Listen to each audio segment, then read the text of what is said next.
What's up, everybody? It's your friend Ricky, the Realtor, here with Boulevard Real Estate. Hope all is well.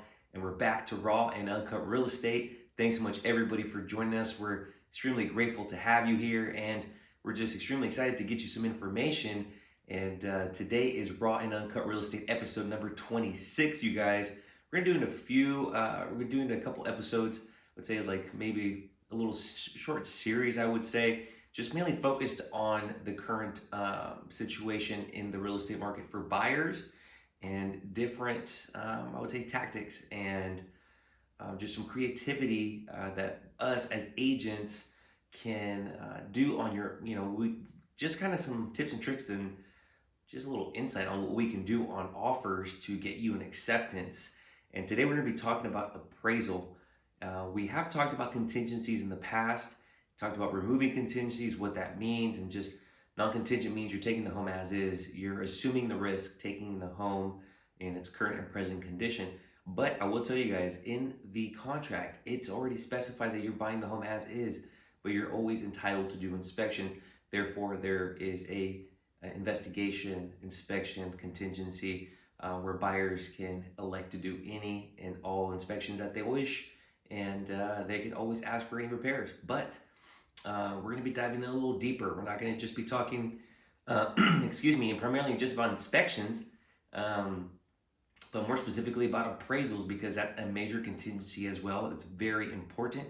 So really quickly, guys, I want to get you the most information I can and just kind of give you some insight into the market, give you a little bit more of an arsenal when you're out there, and maybe you could talk to your real estate agent and maybe see if this makes sense for you to get you a little bit closer to getting an acceptance, or even going over the hurdle and getting the acceptance on the house that you really want.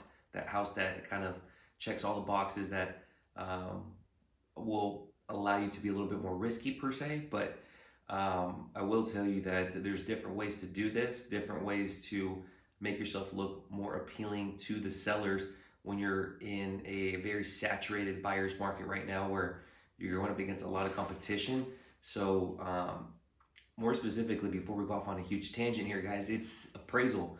So remember I told you guys in a couple, I believe earlier episodes, that appraisal contingency is essentially just giving you the buffer, giving you to be able to authenticate your purchase price. So an appraisal is going to be hired by the bank to go out and actually perform a analysis of the property, use comparable sales as evidence, and do everything they can to ensure that any other able buyer in the open market would offer the same as you, and if that's justifiable.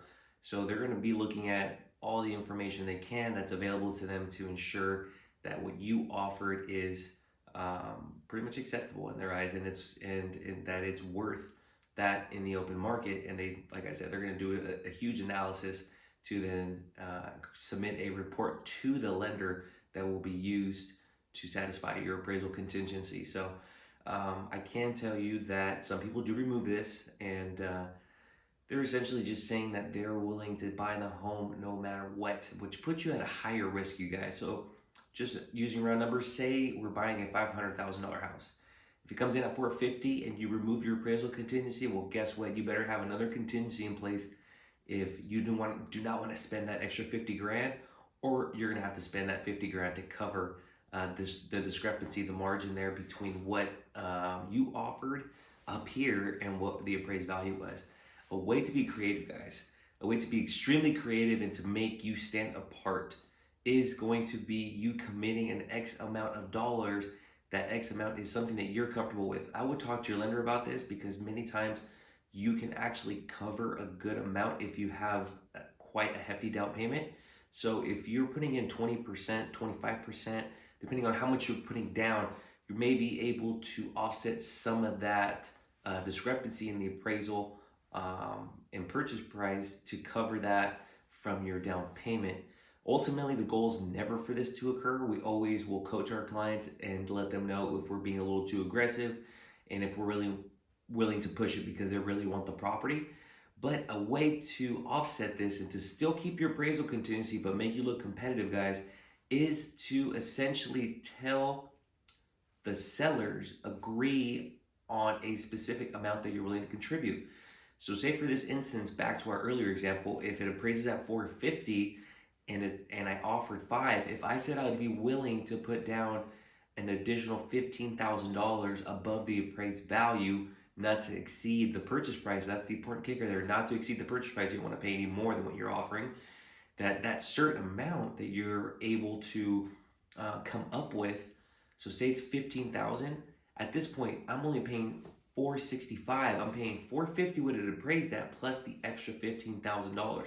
But I have to be very comfortable with you guys that that money I'm willing to come up with it, or I'm willing to offset some of my down payment to cover that. So another tip and trick that you can do to stand apart in this crazy market to get your offer considered and accepted. If you guys have any questions, always feel free to reach out, shoot me a DM, text me, call me. My phone number is always found on all social media platforms. If you could just Google Ricky the Realtor, you'll find me. So it was a pleasure, guys. Thank you so much for joining us. This was Raw and Uncut Real Estate, episode number 26, talking about appraisals and how to cover the difference between the appraised value and the purchase price. But more specifically, we're talking about contributing an additional amount above appraised value. So another little tip, to little something to put in your back pocket. But once again, thank you guys. It was a pleasure having you. And this is